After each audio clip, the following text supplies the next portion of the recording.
Good. Well, welcome everyone to another teachingamericanhistory.org webinar, sponsored by the Ashbrook Center at Ashland University. TAH.org is the leading online resource for document-based study of American history, government, and civics, and for teachers, students, and citizens. I'm Chris Burkett, Associate Professor of Political Science and History and co-chair of the Master of Arts in American History and Government program here at Ashland University. This year's webinar's theme is Presidents and Their Times. So for those of you joining us for the first time, you'll see that the point of this webinar is to pull together some thoughtful scholars to have an interesting conversation about 10 American presidents this year. So we also encourage everybody joining us to participate in the conversation by submitting questions in the chat box. And I see some people have already started doing that. That's fantastic. We'll try to get to as many of those as possible in the course of our conversation. In the next week, you will receive an email with a link to request a certificate of participation. Of course, to help us think about the topics this year, we are drawing speeches, letters, other writings from the Ashbrook Center's extensive document database at TAH.org. You can type in teachingamericanhistory.org or just TAH.org. It takes you to the same place. Today's subject is Lyndon Johnson on the Great Society in Vietnam. And to help us discuss President Johnson, we have with us Will Addo and Kevin Porteous. Will Addo is Associate Professor of History at the University of Dallas. His specialties include United States history with an emphasis on 19th century America, as well as the American political, military, and intellectual history. Will has taught courses in our master's program, including the Progressive Era and the American Way of War, among others. Kevin Porteous is Assistant Professor of Politics at Hillsdale College. His interests are in American political thought, American political institutions.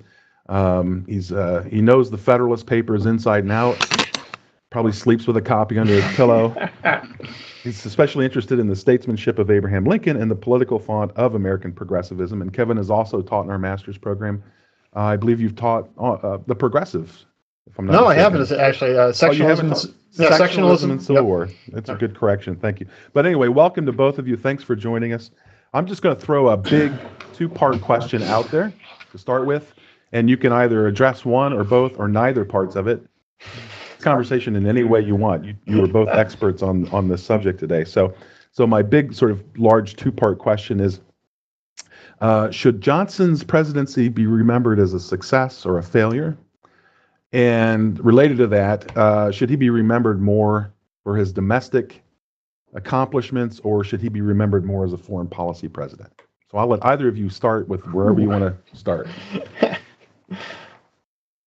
Define success. Well, I'm hoping you'll define success. Well, I'll jump in if that's all right. Yeah, because Johnson is, people like Johnson, people don't like Johnson's presidency. So, right. I mean, I think it was a success insofar as it was a transformative presidency, in the sense that the federal government committed itself following. I mean, starting with the Great Society and then expanding from there, the nation committed itself to doing a whole raft of things that it had not done before, and those have become sort of central features of American political life, and things like environmentalism, occupational safety and health, and Medicare and Medicaid.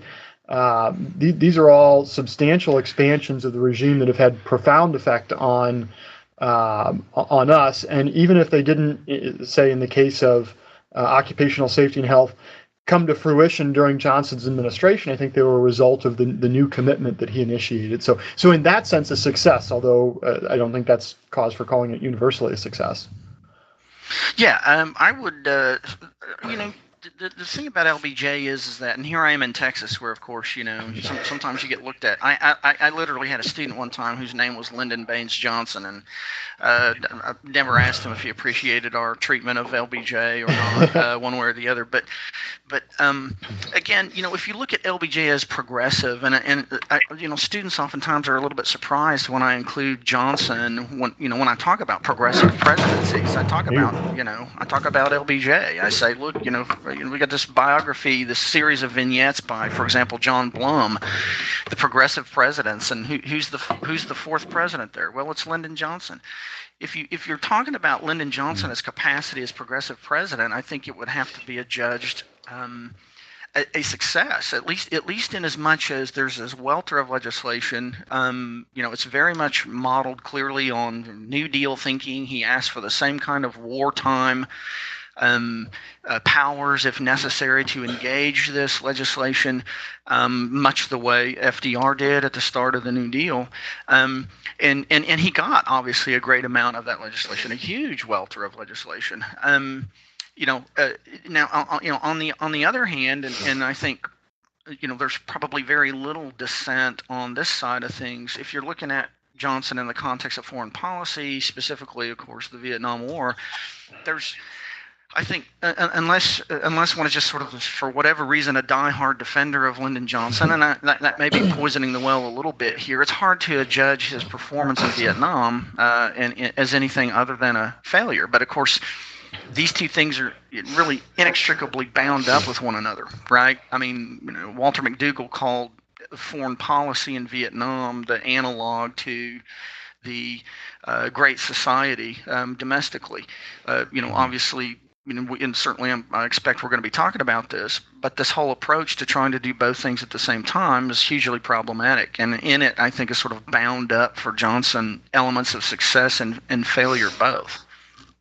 Yeah, that's very interesting. Will, can you mentioned that Johnson was the fourth president at the end of a series. So who were the other three? Do you remember? Oh, absolutely. Yeah. The first one, of course, was Theodore Roosevelt, okay. And then Woodrow Wilson, Franklin Roosevelt, okay, and then Lyndon Johnson. Yeah. And this was, that book was written probably, I want to say maybe in the early 70s, and no doubt, but John Blum could probably have added to that list since then. I mean, the language, the claim on progressives is, pretty obvious. Bill Clinton, Barack Obama. I mean, look at even, and dare I say, in terms of some foreign policy, George Bush the younger. At least in terms of foreign policy, when he's sort of channeling some of Woodrow Wilson's ideas when he's staying in England and giving his speech in the context of the aftermath of 9/11 and the War on Terror. Wow. Okay. What about so you think, Will, you're arguing that Johnson in many ways is squarely in the camp of progressivism, but there are some significant differences, are there not, between the kind of progressivism Johnson represents in the earlier phases, or no? Well, in as much, I would say from a philosophical standpoint, again, the desire, the ambition to engage in reform, on behalf of various kinds of improvement, social improvement, restrictions on, how shall I say, excess wealth, those kinds of things. Johnson may have put it, for example, in different terms than, say, Woodrow Wilson did, but he seemed to share very much in the same determination. I suppose I'd probably even think more of Theodore Roosevelt in this respect. That, there's legitimate wealth and there's ill-gotten wealth, and America, as the richest nation on the face of the planet, has to be able to do better with that excess wealth, and that, in terms of the regulatory state, has to be gotten at, and it can be gotten at. Yeah, you see that. That's an interesting point, Will. You see that theme about the better. The ways in which we have got to use the wealth of the United States better. That theme just echoes throughout the Great Society speech, right? Where he talks about how we've got to enrich and elevate our national life. Trying to find some other places where he sort of formulates this in a way. Gosh, I'm just not seeing it jump out at me. Well, it's an elevated rhetoric. Yeah, it's an elevated kind of rhetoric. I mean, he can speak language of sort of the frontiers of life in America. Go ahead, Chris, if you found it. But no, I'm sorry to interrupt. Keep going, Will. Yeah, I found it. Yeah, I was just saying his rhetoric. His rhetoric is often enough very striking. I mean, at some point, regardless of one's essential point of view, you sort of feel yourself being wrapped in this mantle of, the milk of human kindness. And you want to do all these kinds of things, and there's all these goals and ambitions, and there's a place for everybody in it, in terms of either participating in it or benefiting from it. And of course, out of necessity, of course, the scope of what he's envisioning here, and he was very much upfront about this, of course, is massive. And I don't think, I mean, Will, I'm not saying that you're arguing that what he's saying is merely rhetorical, but I think it's worth stressing that Johnson's rhetoric wasn't just rhetoric. And when I start to dig into these speeches, I think you start to see some essential differences, or at least an expansion of progressivism or the New Deal, because Johnson looks, I think, to do a lot more. That is to say, some of what the New Deal, or some of what the Great Society is about, housing assistance, Medicare and Medicaid, those types of things, that's very much sort of bread and butter economic security in the New Deal mold. And so it's very consistent with what Roosevelt was doing and what had been advocated and implemented for several decades during that sort of period of the New Deal consensus. But you look at some of the things that Johnson promotes, that are not really directly about economic security, like the National Endowment for the Arts or public broadcasting, or education, federal involvement in education, which has a connection to economic prosperity, but it's really much more, I think, about cultural uplift. And even when he's doing the economic stuff, if you look at the speech on on welfare reform and the sources of poverty, Roosevelt's New Deal programs look to the amelioration of a condition. And Johnson, at least in his rhetoric, is saying we want to transform that condition. We don't want to relieve the burdens of poverty. We want to eliminate poverty. We want to put an end to something that has hitherto been a permanent part of the human condition. Yeah. Absolutely. Yeah. I mean, if you consider, again, the circumstances in which he's articulating this, I mean, to my mind, if the philosophical principles are comparable, the circumstances aren't. I mean, Franklin Roosevelt or Theodore Roosevelt or Woodrow Wilson, but particularly FDR. I mean, he's talking in the midst of formulating a plan in the midst of the Great Depression. These are not the circumstances in which Johnson is formulating the Great Society. He says over and over again, we're a people of plenty. We have superabundance, and so we have. How shall I say? I think properly understood, maybe say the leisure, or some of us have the leisure to contemplate this kind of thing. And of course, in terms of a civilizational sense, no civilization can call itself great when it's living in the midst of that kind of abundance and yet not ultimately being shared more equitably across the board, right? I think you're absolutely right. I think we have to remember that, and you point this out, this is at the tail end of the post-war boom. And I mean, especially compared to the rest of the world, right? We're the only nation that's not devastated, the only major player that's not devastated by World War II.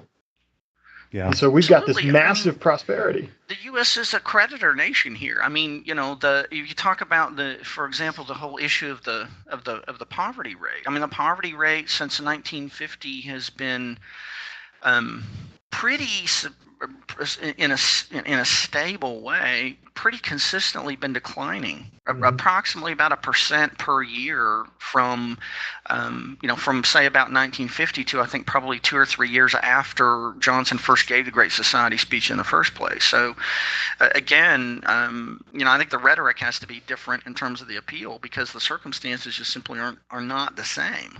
Sure. Yeah, that's a great point. It's also part of a larger, I think it's part of a larger, almost an identity crisis for the country in the early 1960s as the New Deal consensus is starting to crumble, what I would call crumbling.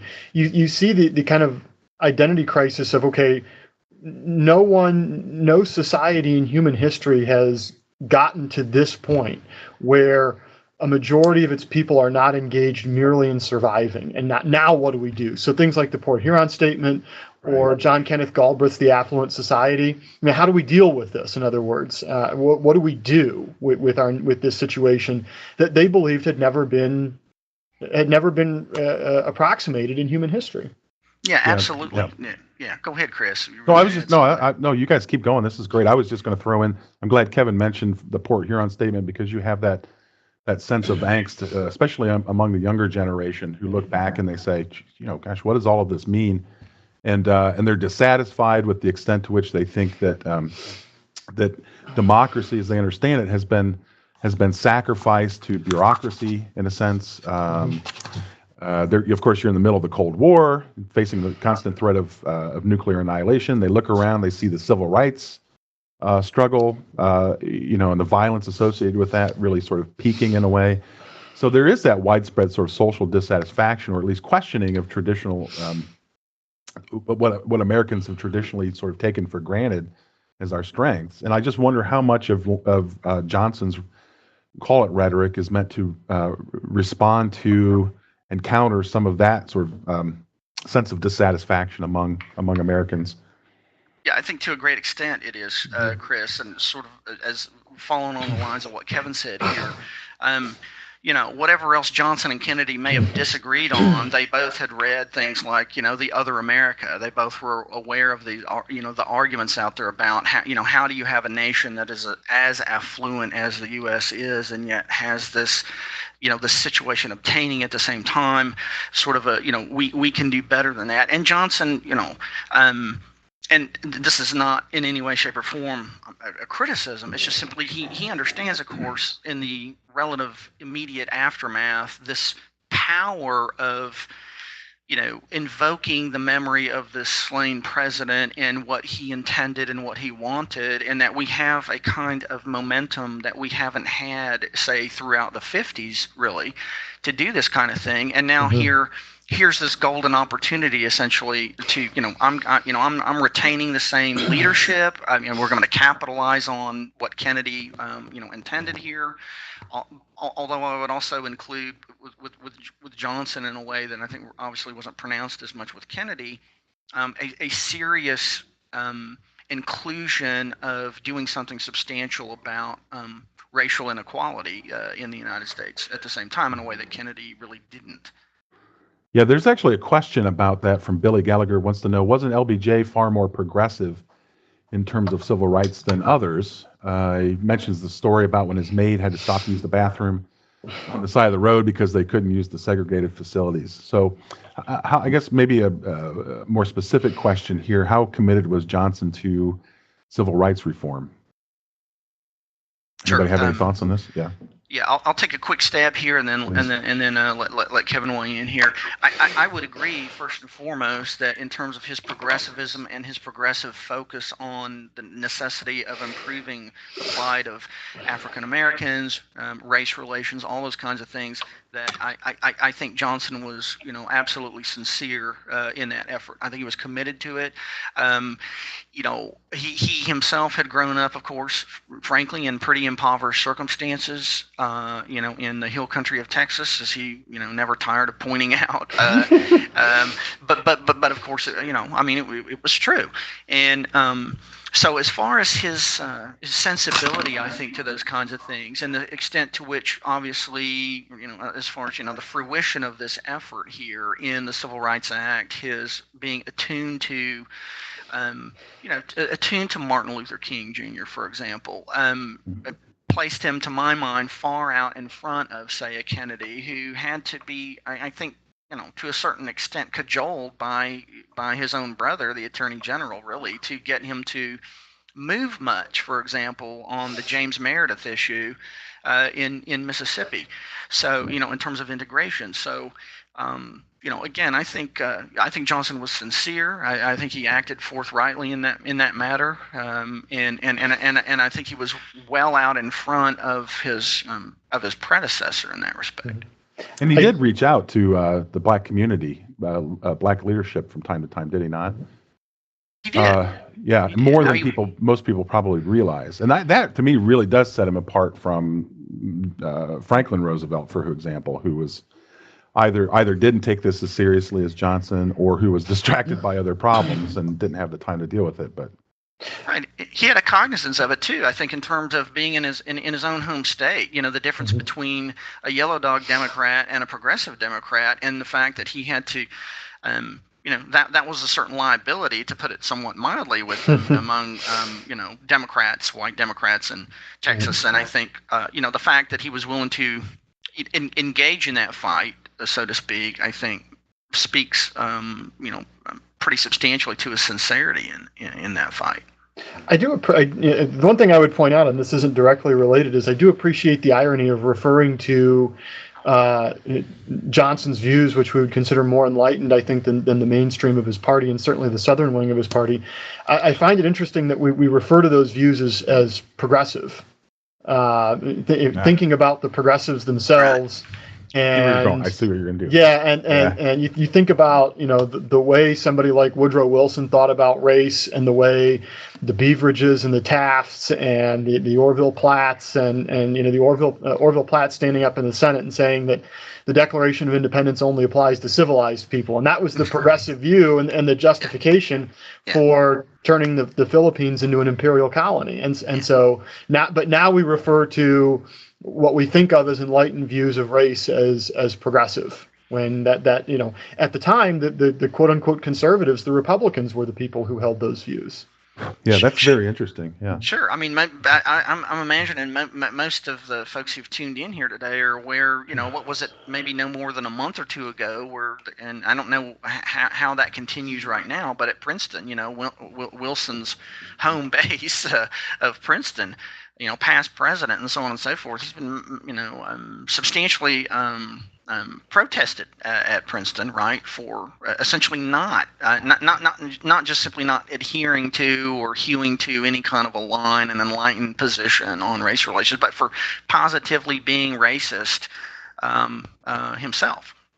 So he would have been contrasted with TR in that respect. So can I just so I want to be clear in my own mind on this, if you don't mind. So let me do it this way. Wilson, as you both know, for example, took his bearings a lot from his sort of sense of where history had brought us from or to, and where history was taking us. So a lot of things for Wilson was timing of things, right? So, for example, one of his arguments, I suppose, would have been for resegregating Washington, D.C., was that it was just not the right historical time for Black Americans to hold civil office. Or maybe something like, we didn't want to get ahead of ourselves. Maybe eventually, someday, they will be capable of participating more fully in government, but the time is not right. That's my take on kind of how Wilson would come from. So are you suggesting that either Johnson rejected that sense of things, or perhaps he accepted them and said, but now the time is right for us to push for civil rights? Or do you think Johnson was simply in a position where he could no longer ignore these kinds of demands? I guess I'm really questioning the extent to which Johnson embraced civil rights reforms as a matter of justice. Right. I'm not sure how clear I am about that, and never. This is not to say anything about Johnson, because this is the way politicians operate generally. But there was political opportunity here. Right? That is to say, there were costs, and we tend to focus on the costs in terms of whatever damage he might have done to the white southern wing of the Democratic Party, but there were opportunities also. And so, given the political environment, it seems to me that he sensed those opportunities. Yeah, I look at him in the context of when he's actually engaged in this. As I say, that when you get to the point of the civil rights, the legislation in '64, certainly. You opened up, Chris, by talking about Woodrow Wilson in a sense of timing and whether or not the timing was right or not. I mean, I would just simply say, I suppose I'm a little bit more circumspect about Wilson on that issue, perhaps. But where Johnson is concerned, I do think that. Let me say that I think he thought that the time absolutely was ripe. Yeah. And you do sort of have this collective building of momentum. Over the 50s, you had actually an attempt at some semblance of civil rights legislation in the 50s. Which didn't, frankly, do much if among other things, your objective was, increased voter participation and, increased political opportunities, those kinds of things. But that he had he had a kind of critical mass here, at that point. And Johnson, way too consummate a politician not to know that there were going to be, on one hand, sure, there were going to be attendant risks in his position, but on the other hand, I think he also sensed that, I don't want to say that it was good theater, but that he had the necessary momentum to carry this through. Yeah, was Johnson very active in pushing and promoting the Civil Rights Act? Do you know how active he was in that as president?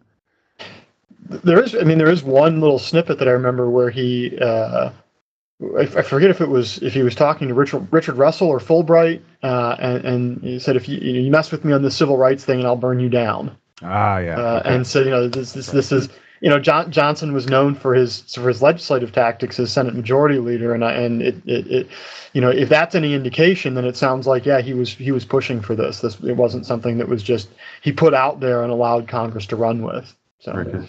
Can I ask about this? Is really interesting. Can I ask? I want to shift gears a little bit. Kevin, you mentioned all the new sort of doors that Johnson opened up in terms of policy. Can you guys talk a little bit about where his environmentalism comes from?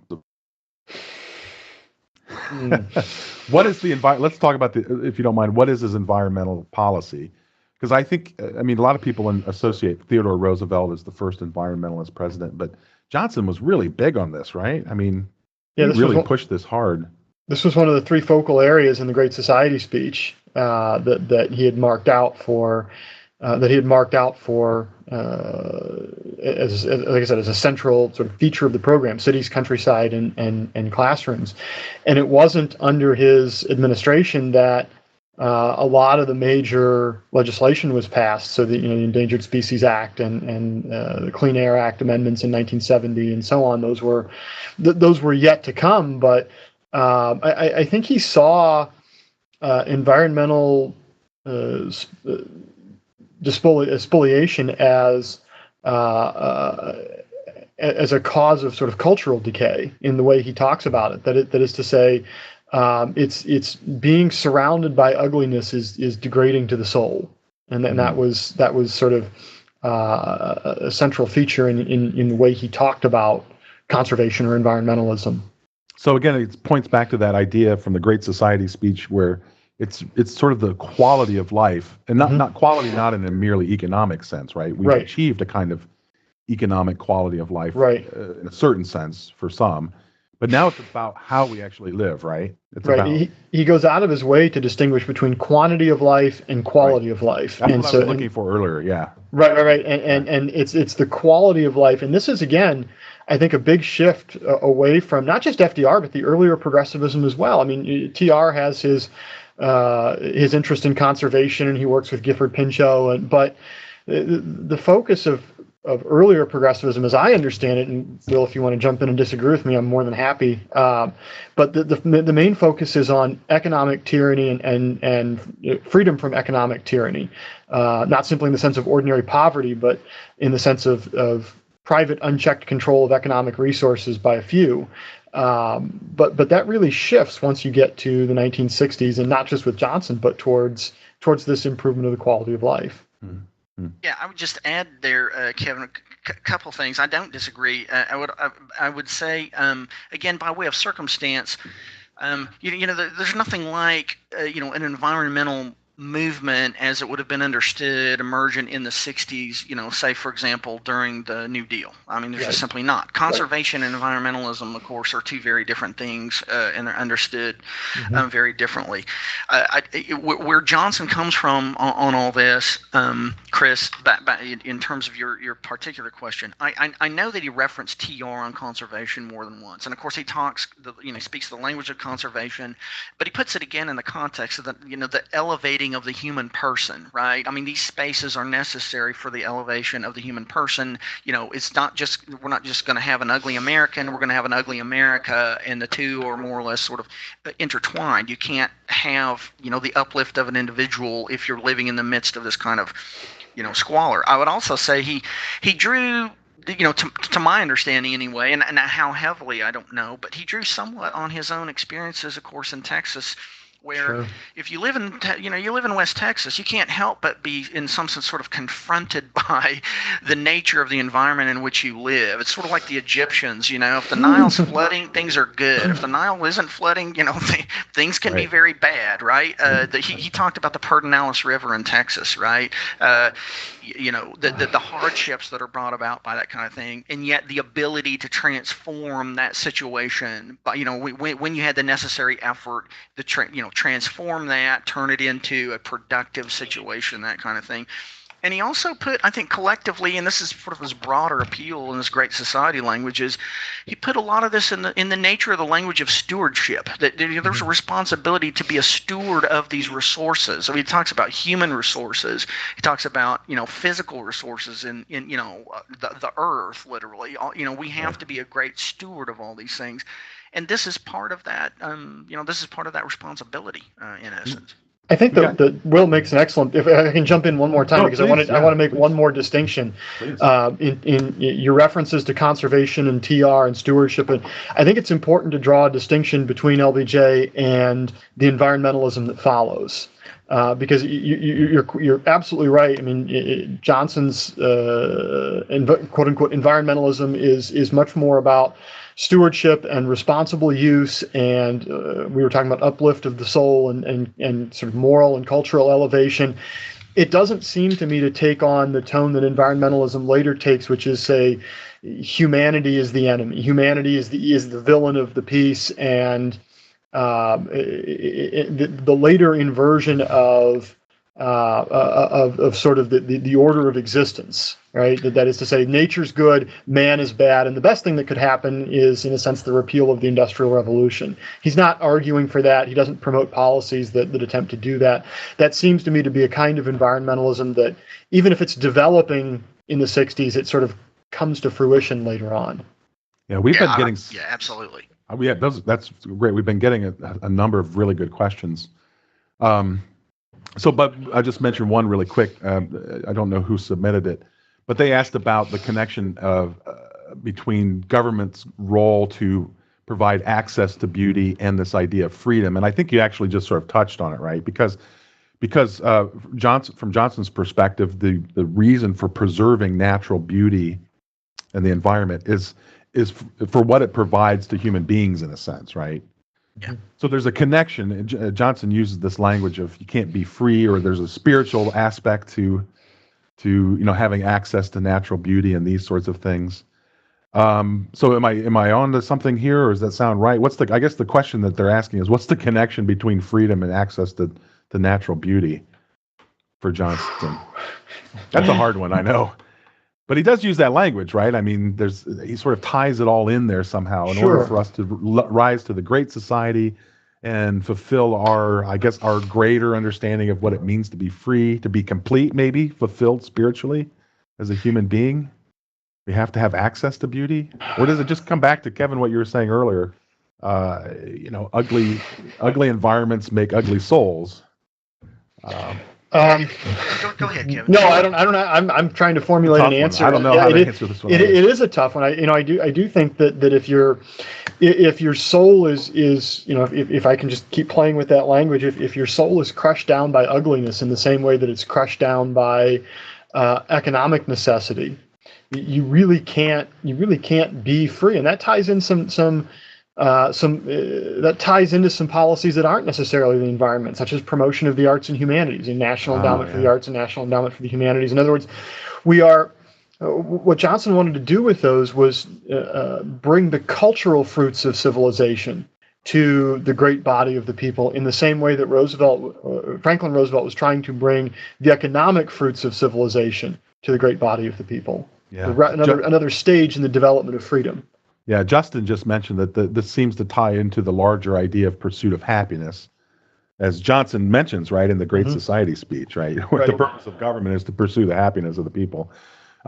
So good. A couple of other questions that have been submitted. You mentioned Medicare and Medicaid. Somebody wanted to know how much resistance. Justin wanted to know how much resistance did Johnson meet in Congress regarding Medicare and Medicaid. And if you don't mind saying something about that, and then also maybe segue from that into a larger, Johnson's use of executive power. How do we think of Johnson's effect on the office of the presidency, and what was his relationship really like with Congress? Anybody? Yeah, I'll jump in there just very briefly because my knowledge base won't allow much more than a very brief jump. I think in terms of some of the opposition, I do know, for example, that he certainly had some opposition within the medical community, which is not to say that it was obviously entirely within the medical community. Congressionally speaking, I don't have numbers on this. I think certainly within the ranks of his own party, he got. And I would even kind of qualify that more in terms of saying the northern or northeastern wing of the party. He got much more support, I think, probably in terms of numbers on that. But obviously, he got the support overall that he needed to sustain those kinds of things. In terms of the use of executive power, I can't separate this in my mind as an historian from just Johnson overall on executive power in the context of Vietnam, okay? Because he's talking about executive power in both contexts, and as he says there, a little bit, I suppose, shades of other presidencies, and that is, and I'm thinking, of course, specifically of FDR in the New Deal. If I can't get some of these done by way of legislation, there may be another way ultimately to go about doing that. So he's certainly cognizant of the possibilities of using executive authority to advance some of these if he can't get the legislative support ultimately that he needs on either case. Yeah. The Social Security Act amendments itself in 1965, those passed through Congress with massive majorities in both House and Senate in 1965, and part of the reason for that, of course, is the 1964 election was the majorities that Johnson's party received in the 64 elections were unbelievably large, right? And it's just massive. And so I just did a quick look, and the Social Security Act amendments passed the House 307 to 116. Okay. Wow. And passed the Senate 70 to 24. And so some of that was massive Democratic majorities, but not all of it. And so there was some, I think there was some cross-party support. That's one of the things that, if you start looking at the development of these entitlement programs, many of the major ones, for all of the debate that took place on them, passed with huge support. And that's what made the entitlement program expansions of this century so interesting is the substantial resistance. So, for instance, Medicare Part D, which was passed during George W. Bush's administration, Republican Congress, Republican president, and then the Affordable Care Act, Democratic Congress, Democratic president, both of them with sharply divided legislative chambers, unlike things like the Social Security Act amendments in '65. Yeah, Kevin, could I just throw this out there because Sure. I'm curious, given that in Johnson's case, how much of it do you think, or Chris, either one, how much of it do you think was due to Johnson's prior sort of legislative prowess himself? I mean, in terms of the fact that he was someone who was a very commanding person. I mean, when he opens up in these speeches, my friends out here, presumably he's not just simply talking about my Democratic friends. I mean, I'm the father here, right? Right. No, and he was. Figure. Yeah, I think it was ability meets opportunity. So so much of this passed in '65 and '66 when he had not only were there Democratic majorities, but there were liberal Democratic majorities in both houses in that Congress, which is to say he could ignore every conservative Southern Democrat and pass his legislation solely on the strength of liberal Democrats in that Congress. And now he didn't. I mean, he got votes from across parties and across sections of the country. But yeah, I think you're absolutely right to point out it doesn't pass the way it passes, not just without his connections, but without his ability as a legislative operator. I mean, he's a consummate dealer. He's a consummate persuader. And I use that term very broadly. There are great photographs of him giving people what was called the treatment. Yeah, right. Towering, barrel-chested man, and he would use sort of subtle physical intimidation as a way to persuade members of Congress, both during his time in the Senate and as president. And he was exceedingly well informed. I mean, this is one of the things. Again, I don't know if you guys have experienced it, or our listeners here, maybe in their own classrooms, to the extent that anybody has ideas or presuppositions about Johnson, that he was somehow kind of this sort of frontier nabob, this Westerner who doesn't really know anything. When he opens up with one of these before the editorial cartoonist about he's got a few notes here, that's code for Johnson, right? I mean, he never had a few notes on anything. I mean, people talked about the Johnson treatment meaning in terms of not just an invasion of your personal space, but these welter of notes that came out of his vest pocket that he was actually, without respect to the advisability or not of any decisions that he made, he certainly worked to inform himself on things massively. Yeah, that's very useful. We have, if you don't mind, maybe one or two more questions on sort of Johnson's domestic role, and then there are a lot of questions about Vietnam, of course, as well, right, and Johnson's foreign policy. So, gosh, where to start? How about this one? This is a loaded question from Matt. Did LBJ reflect the ideologies of our founders? If so, how? If not, why? That's a fun one. Yeah, is that a trap, or is that low hanging fruit? I don't know. That's an interesting one, because he uses the language of liberty and the pursuit of happiness and equality, of course. But one of the things that characterizes, and this is Johnson, sort of learning at the feet of the masters, the other progressive presidents that Will talked about, especially Franklin Roosevelt, which was co-optation of language.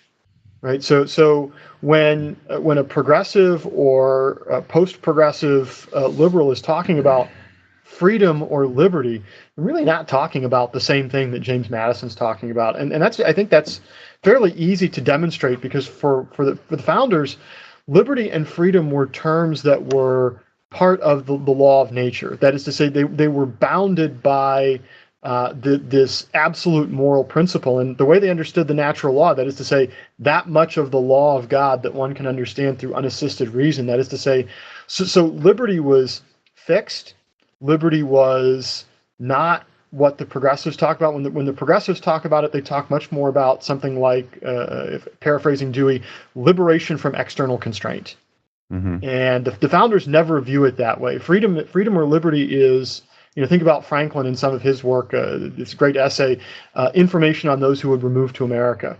His understanding of liberty is, we are going to allow you to deal with external constraint, that is necessity, in any way that you think is good for you, consistent with natural law, right? Whereas for earlier progressives, but also for later post-progressive liberals, it becomes about emancipation from that necessity.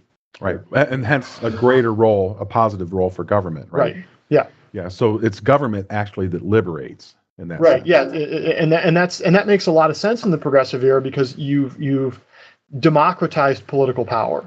Right. Right. And so the government is now the instrument of the people. It's not the instrument of, say, during the founding, that the issue was the government that was ruling them was being controlled by a hereditary aristocratic clique. So the solution for someone, again, like Dewey, was democratize political power. Right. Now that it's ours, we can use it in all kinds of ways. Right. Right. Okay. Yeah, I would add there to Chris, to what Kevin had to say. And I'm not as familiar with it in terms of LBJ's rhetoric, specifically his political rhetoric or his political economy, if you will, as, say, a Woodrow Wilson or even a TR. But the acceptance of an administrative state, the acceptance of the necessity of these kinds of regulatory bodies in the interest of, as you say, positive government to achieve these ends. Clearly, government has, in terms of its function, when he cites, for example, as he does, the general welfare clause in support of ultimately what it is he's doing, I think it puts him pretty clearly in the camp, if you will, of a sort of Woodrow Wilson, elastic, organic, Darwinian, evolutionary understanding of the nature of government, and so circumstances again determine action. It's not. You can't root this again fundamentally in some sort of abstract principle, so that you're, as what TR would have called a stand patter. The circumstances of our day demand something, different. We have to do something different than what we've done. Now, we're not experiencing 20% unemployment. The point again, in part, I think for LBJ is. Yeah, they're different circumstances. The different circumstances are that we are a people of plenty, and then we have to, fundamentally use again the powers of government to address those who have not borne an equal share in this. So, as far as the founders' question, it's again easy enough. I mean, anybody.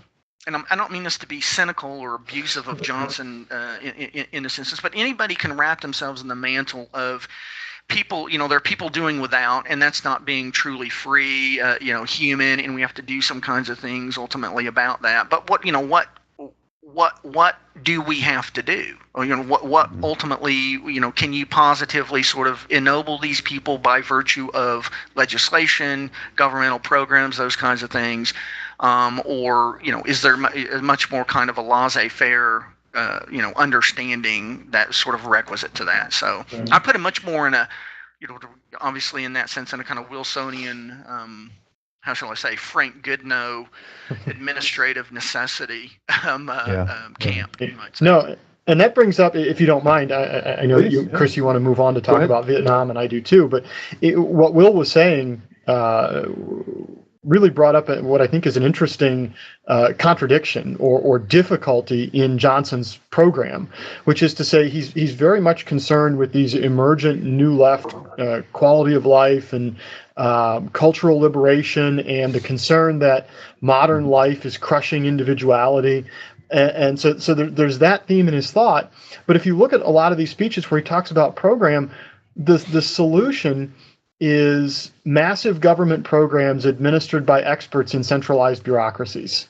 Right? That is to say, what the new left is criticizing as part and parcel of what's causing this oppression.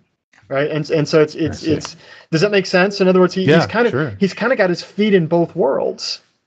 Right? That is to say, the progressive New Deal administrative world, but then trying to use those mechanisms to address these emergent concerns that are very different and in a way hostile to the delivery method that he wants to use to solve the problems. Yeah, I wonder if his attempt to reconcile those two things would have been what he called his creative federalism. Right? But we know that was a failure, right? Right. I think. I mean, it's just another. I mean, at first he seems like he's calling for this. He wants to reach down from the upper echelons of national government into state and local communities, especially local communities, and set up these advisory boards. But those fail. Yeah, the community action councils, which are hated. My grandfather was a community action council president in the 1960s, and they were roundly hated by local governments because they were bypassing them. It wasn't federalism. It was, we're going to have branch offices of the federal government. No, when you get somebody that really tries to do something with federalism, you'll know it because the Washington establishment will turn on him incredibly fast, and that person is Richard Nixon. Yeah, that's very interesting. Yeah, but by the way, Kevin, you're right. It's not federalism; it's creative federalism. Right. Yeah, right. So okay, good. All right, there are a lot of other great questions about the Great Society. Maybe we'll have time to come back to a final assessment of the Great Society domestically, but maybe we should turn to Johnson's attempts to establish the Great Society abroad, especially in Vietnam, which I think there's evidence for, right? Obviously, Will, you've taught this. Kevin, I'm sure you teach this as well and thought about it. Will, you mentioned in your earlier remarks toward the beginning of our conversation, or maybe it was Kevin, I can't remember, that Johnson tried to sort of have it both ways in Vietnam, and in many ways that led to some of the failures that we're very familiar with in Vietnam. So what did you mean? I'm not sure who said that, but what did you mean by that? Yeah, I'll own that one. Yeah, here, that was Chris. you. Yeah. Okay. It's in some sense, I suppose, we're thinking along the lines of the guns and butter idea, right? I need guns and butter. That's a circumstance that was forced upon me. I mean, whatever else one may say about Johnson in Vietnam, I mean, he inherited the situation in Vietnam. He didn't make the situation in Vietnam. I don't want to get off track here, but I'll just simply say, a month prior, not even a month prior to Kennedy's assassination, of course, No Dien Diem in South Vietnam was assassinated. Now, you look at a lot of the scholarship on Diem historically has been pretty negative, but I will say there's a lot more coming out lately that looks at Diem in a different way. And I will say that one of the very few people within Kennedy's administration who was positive on Diem was Johnson. Johnson had gone there. He'd gone to Southeast Asia. He pronounced, admittedly with considerable, I think, hyperbole here, but he had pronounced Diem to be the Churchill of Asia. Okay, well, he may not have been the Churchill of Asia, but he had brought some order out of a very difficult situation there. So here's Johnson as president, and he inherits a mess. He's 16,000 military advisors. Clearly, there's military action that Americans are engaged in, even if it is covert. So no question about his inheriting those kinds of things. On the other hand, he's focused on his domestic agenda. He doesn't, some of his off-the-cuff comments privately about Vietnam yield an impression here that, he didn't really give a flip much about Vietnam at the end of the day, except to the extent that it'll be left to the Vietnamese to figure out for themselves. So again, his quotes on that, with respect to that, none too favorable, but it's something that he can't ignore, and he knows this. And so, and I think anyway, a really good book on this. It's probably 15 or 20 years old now, but it's called Dereliction of Duty by a guy named H.R. McMaster. He's an historian at North Carolina. And you know what? He really does detail this idea that Johnson, through his own suspicion, his cynicism, his insecurities, he hamstrings the ability of anybody to do anything largely positively where Vietnam is concerned. Because he will not be honest, and he will manipulate within his own ranks. The Joint Chiefs, and admittedly the Joint Chiefs, at least according to McMaster, and I think he makes a convincing argument, the Joint Chiefs allow themselves to be manipulated to the extent that they at least won't say, we told you what an honest assessment of what we needed in Vietnam was. Now, you won't do it. Don't ask me to go along in a positive fashion with this gradual escalation that your whiz kid, Robert McNamara, has dreamed up here, who has absolutely no military experience whatsoever. He's a mathematician, he's a statistician, whatever. But what he's not is a military strategist and tactician. And so when you look at the dynamic of that relationship, Johnson says up front, you will not pin some Southeast Asian situation on me that would be something akin to China.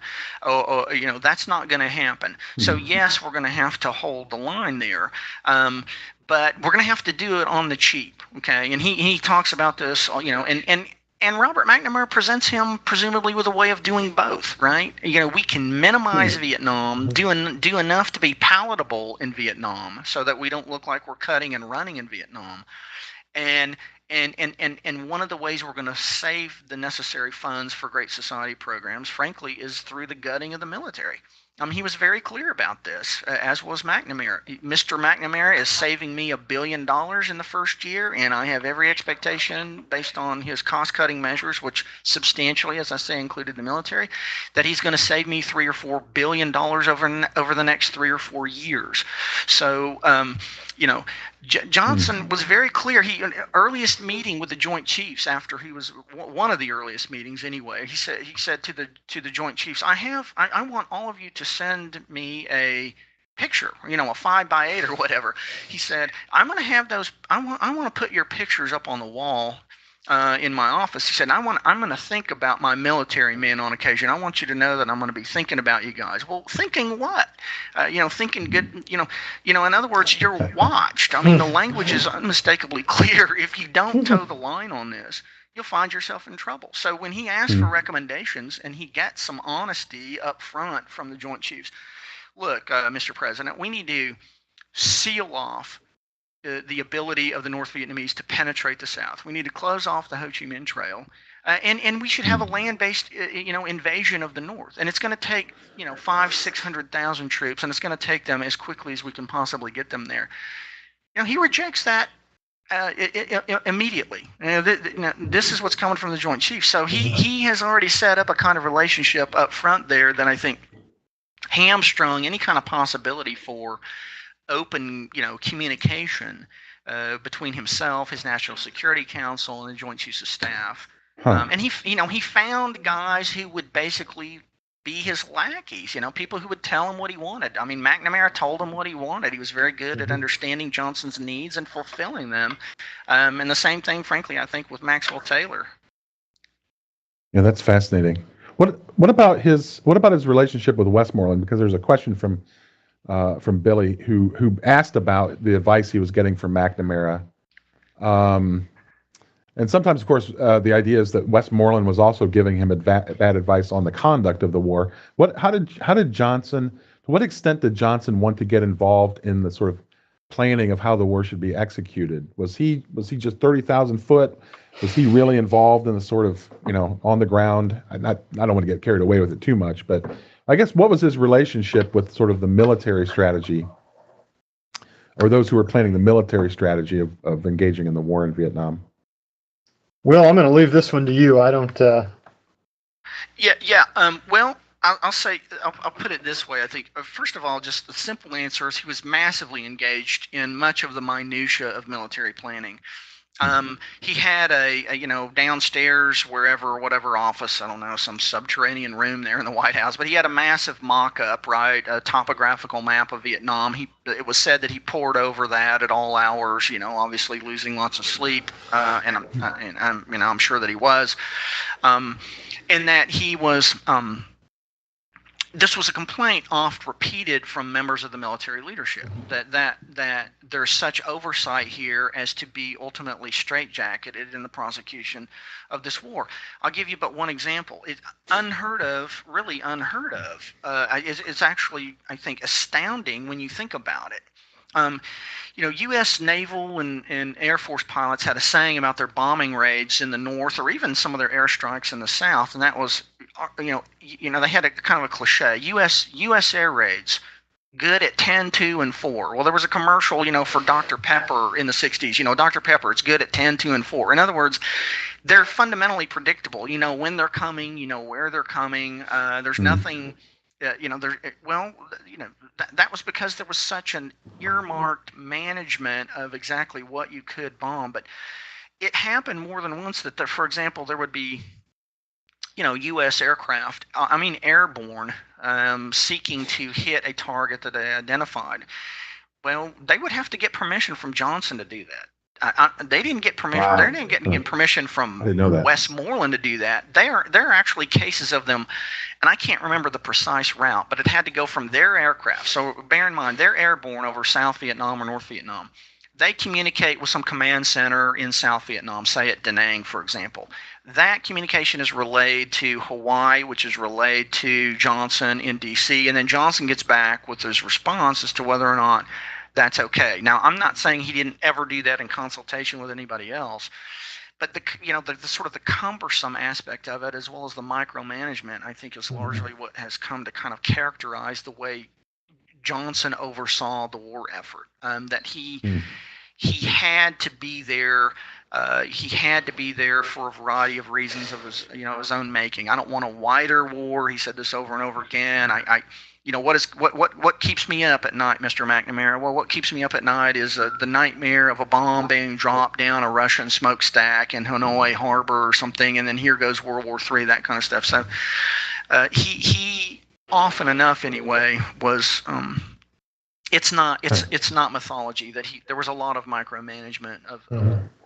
That's fascinating. So you said once again, Will, he didn't want to be there, but he had to be there, right? Or did I misunderstand? No.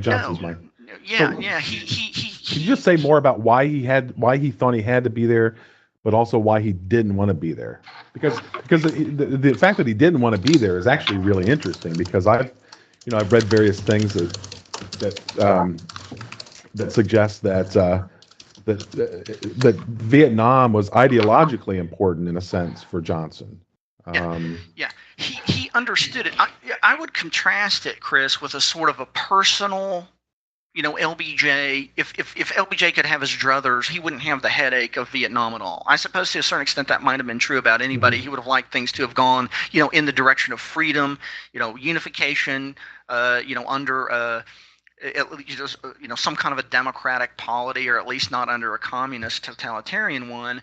But at the personal level, he didn't want to be there. But a kind of Cold War imperative meant that there was no getting out of our commitment to Southeast Asia. He spells this out in his speech on Vietnam, when he says, look, we've been there since the 50s.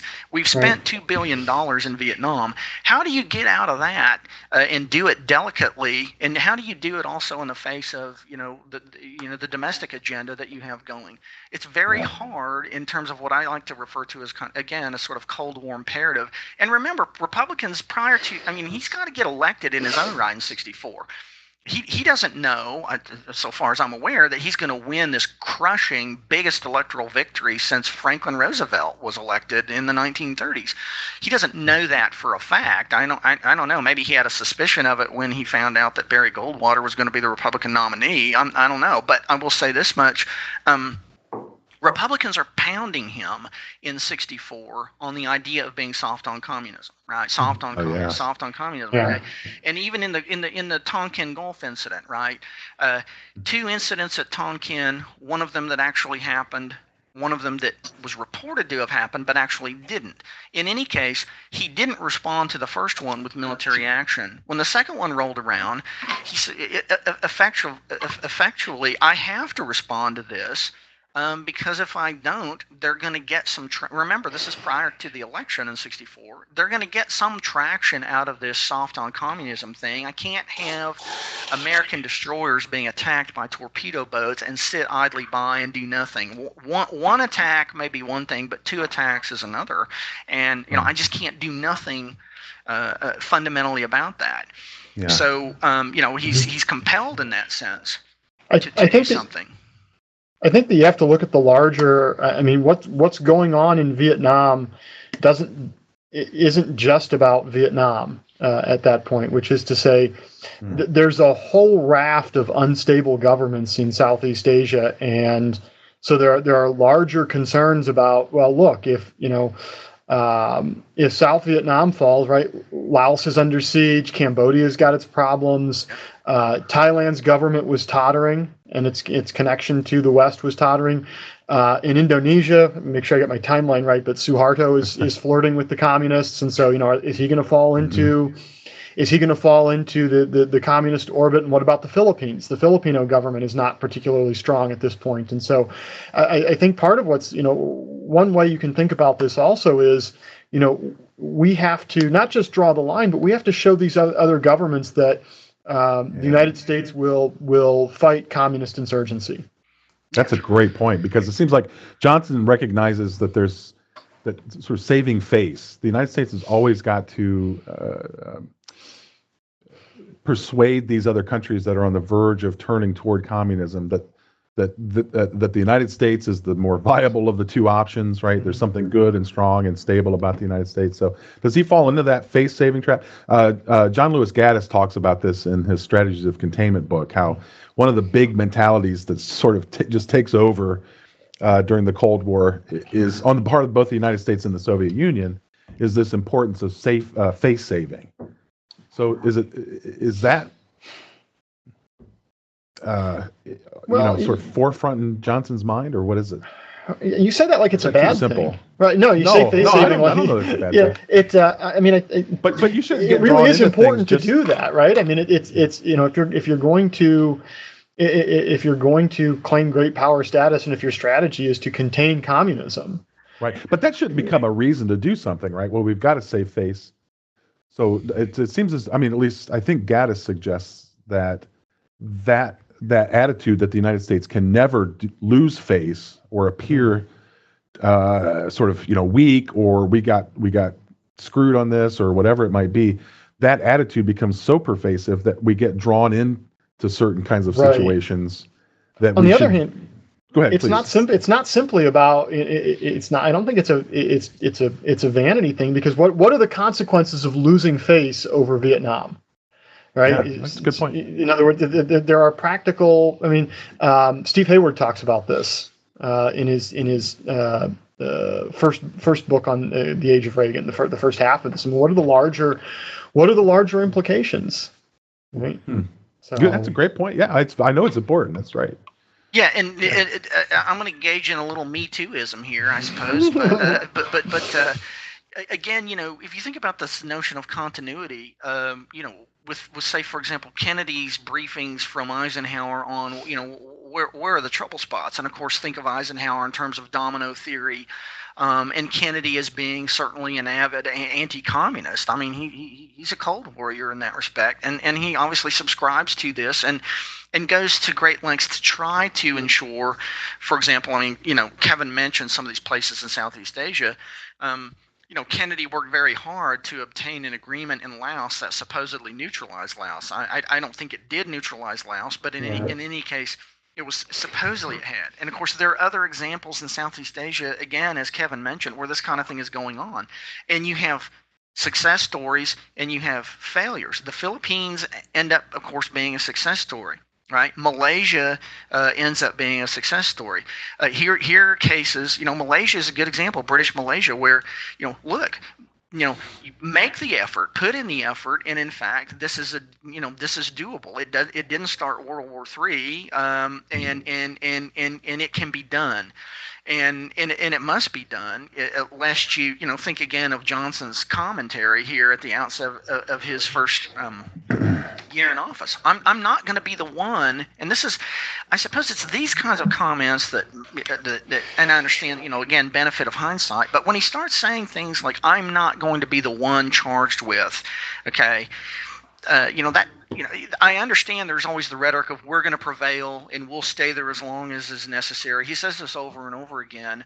But at the same time, it sounds like, this is more than just sort of one hand behind the back kind of thing. It is a minimalist approach to the war. And for me personally, my administration, nobody's going to saddle me with having lost here, okay? I'm not saying he wanted it to fall, but I mean, in terms of the nature of the language employed there, it's not the kind of talk. I find myself thinking, look at the language he uses for the war on poverty. Nobody mistakes in his rhetoric that he intends to win the war on poverty. But you look at the nature of the language that he uses in Vietnam.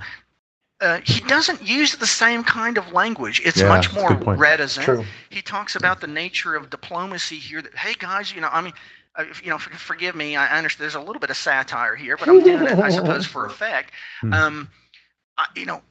We'll debate with you anytime. We'll talk. We'll negotiate at any time. And you noted that point where he says we've made offers, and right now we're just not hearing anything. Well, no, you're not hearing anything because it's always interpreted as a sign of weakness. Every time you start talking that way, it's looked upon as a sign of weakness, right? You don't engage in warfare for communication purposes. No, this is here. That's not what this is about. Yeah. But I'll get to Will, if you don't mind. This is great because now that you've mentioned this, I didn't notice this before. If you look at his State of the Union address of even 1966, the first half of this is, we will win this war, the war on poverty. We're going to win this. We're going to crush all these things, right? But then you get to the Vietnam.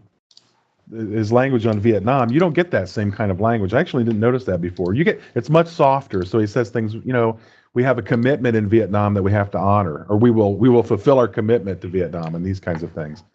I never noticed that before. Yeah, it's very striking, isn't it? I mean, it's very striking. For example, like we all want peace. Everybody wants peace. Again, I feel this is being enfolded in this kind of peace mantle. We all want peace. Hey, we'll stop bombing for 20 days. We've stopped bombing. We're going to let you know that we're in earnest about our desire here for peace, and this is how and this is how we do it. Well, that is. That's not the way you prevail in this death struggle over Vietnam. I mean, leaving aside for the time being the question of should you be there or should you not be there. If you intend to prevail there, this is not how you go about it. I mean, this is simply blood in the water for a shark in terms of the diplomatic language that you're using. All the more reason for us to press on from the standpoint of the North, because this is not full-blown commitment. clearly. Yeah, and I think that's the rhetoric is matched by the overall strategy, which is to or the strategy that seems to prevail, which ties in with what Will was saying about doing it on the cheap, and which is to say the strategy that seems to develop and that McNamara and his people seem to develop is to use the minimum force necessary to make the communists aware that we are serious. And then immediately to follow that up with as soon as we think we've got their attention, hey, now we're ready to negotiate. Are you guys ready to negotiate? We're ready to negotiate. And think about the way wars have been fought and won throughout history up to that point, which was maximum concentration of force to space, overwhelming force. You beat your enemy down until he has no choice. I mean, think about the way the war ends in 1945. All right, that's how you win a war, which is to say overwhelming force until the other side says we've had enough. Yeah, I mean, you hear it raised sometimes, or I have in the context of discussions, conferences, and other places. Well, when I've talked about, sometimes, well, you know what, this isn't World War II, or something along those lines. This isn't something of the scope of World War II. Well, it may not be something of the scope of World War II. I understand in terms of the numbers involved, it's not the scope of World War II. But if you're out there getting shot at, it's your World War II, or it's whatever war. Right. Okay, right. It's war, and you're putting your life at peril. And what do you want? Well, of course you want maximum force, because at the end of the day that gives you the best chance of surviving, right? And to sort of do this, through fits and starts, gradual escalation. It's not as though there were no warning signs about that, and it's really, again, very striking. Vietnam. I mean, there's no declaration of war in Vietnam. Okay, if you want to get people to understand this war as such and have clearly defined objectives, and you want that kind of clarity for the people, and of course, obviously, we never achieved clarity for the American people on Vietnam. By and large, there's never clarity. I mean, I think even of Clark Clifford coming in once McNamara is, Yeah. he offers to resign, right, or else be fired. Clark Clifford comes in, and what's his comment? I asked the most fundamental questions, the most basic kinds of questions, in every quarter that you would expect people to have some kinds of answers, and nobody had any answers about any of this, right? There's never any clarity. This is compare this with sort of the Stars and Stripes, we're going to war. We have a national objective. The people of this country needed to be made to understand. They need to understand what it is. There's no attempt to do that. Fundamentally, it's sort of war, kind of backdoor to war, as sometimes referred. But it also, I think that reflects a larger cultural shift, and this is one of the critical differences. This is something I've sort of struggled with over the past couple of years in terms of the political thought, which is, what on earth happened to progressive liberalism between 1945 and 1965? And what I mean by that was, with the old progressivism, you could fight and win major wars. We fought two of them, two major wars with progressivism. Whatever else you want to say about Franklin Roosevelt, and I have my criticisms of Franklin Roosevelt, there was no doubt in FDR's mind that we were the good guys, they were the bad guys, and the bad guys had to be destroyed. And so there was a moral clarity and a sense of purpose that existed in those two world wars. I mean, even with Wilson in the First World War, that progressive liberalism loses its own sense of moral clarity or moral authority. They lose the sense that liberalism loses the sense that we're the good guys. Right? I mean, you think about the New Left in the 1960s, openly identifying with the country we're at war with. Right? We lost the ability to fight and win a war, a sustained war, not a quick hit like the first Gulf War with very few casualties, but that went away somehow in the intervening generation, and I think that's very closely tied to changes in liberalism that happened in the post-war period. That's very interesting. I mean, you remember Woodrow Wilson was pretty hard-nosed about winning World War I. These people are autocrats and they need to be destroyed. Yeah, that's right. And FDR is the same way. However confused he may have been about Stalin, he was absolutely clear that the Nazis and the Japanese imperialists and Italian fascists, those people are bad, and we need to destroy them. and that's gone by the 1960s. We don't either among the sort of political activist class or the political class itself. That's disappearing.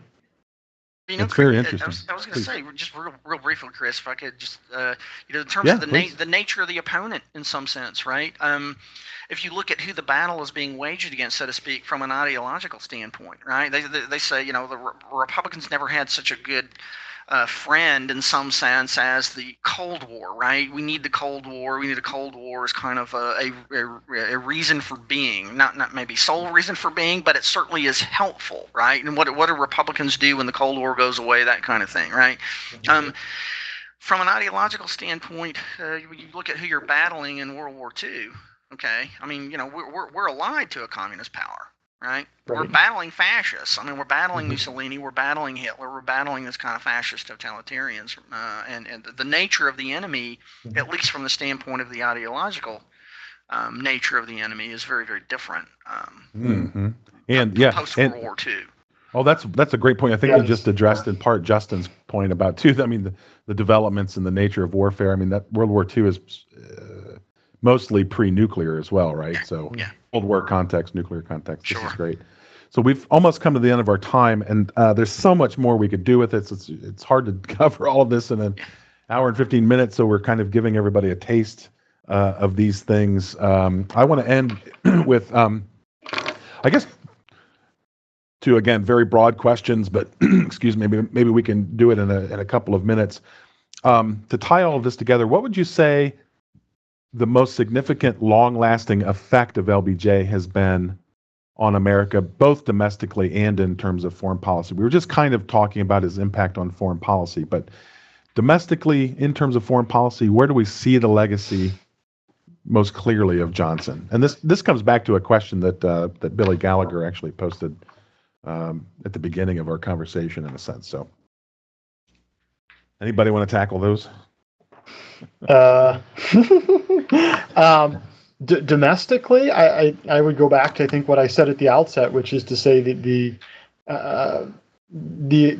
not just the expansion of government, but setting in motion the expansion of government in a way that it interferes with or trenches much more directly upon the lives of ordinary citizens. That is to say, the regulatory state created by the New Deal mostly affected business owners, corporations, and people like that, whereas the legislation of the 60s and 70s gets much more to interfering with the way ordinary people live their ordinary lives.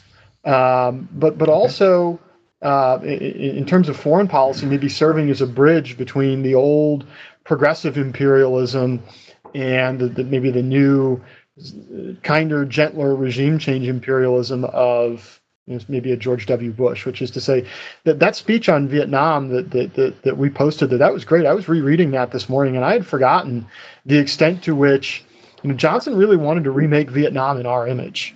Oh yeah, right? That's what he wanted. He wanted a little America, a little democracy, and that sounds like the mission creep of the Iraq War in a nutshell. We're gonna go from taking out Saddam to building democracy in this place with no background or concept of democracy. Yeah. And also, by the way, Kevin, it reminds me a little bit of Woodrow Wilson's "We will teach them good government" with respect to the South American republics and Mexico. I will teach the Mexicans to elect good men.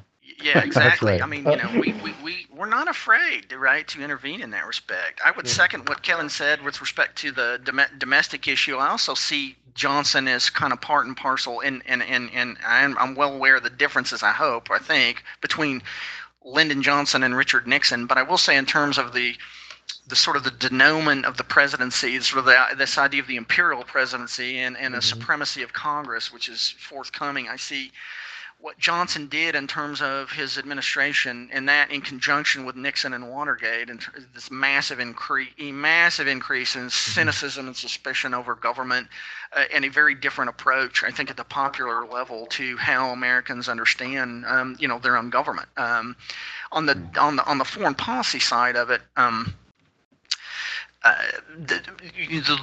for one thing, and of course I can't help but come at it a bit from the military standpoint, the military history standpoint, is that you will wage war dramatically differently in different terms. In many respects, not in all respects, but in many respects, you will have much more clarity of purpose. And could anybody have doubted, say, in the first Gulf War, whether or not we had overwhelming force and a clearly stated objective? In the case of Saddam Hussein in that war, again, leaving aside for the moment the issue of, you go into Iraq, you don't go into Iraq. Leaving that aside, there's no question about the clarity of the objective and the use of overwhelming force to achieve it. Not to repeat that experience again. Yeah, if I can, I'm sorry, I'm jumping in again, but I just wanted to say one thing about Will's point about cynicism, which I think is absolutely correct, but that that cynicism that we have for our government today, I think is born in large measure in the unrealistic promises that people like Lyndon Johnson make. I mean, Johnson's pledge is to transform the human condition through government programs. And when it turns out that doesn't work, people then start to get cynical about government. And we keep making, our politicians keep making those promises, those kinds of promises that LBJ made. And of course, it's impossible to deliver on them because it turns out that the human condition is somewhat more durable than Johnson might have liked.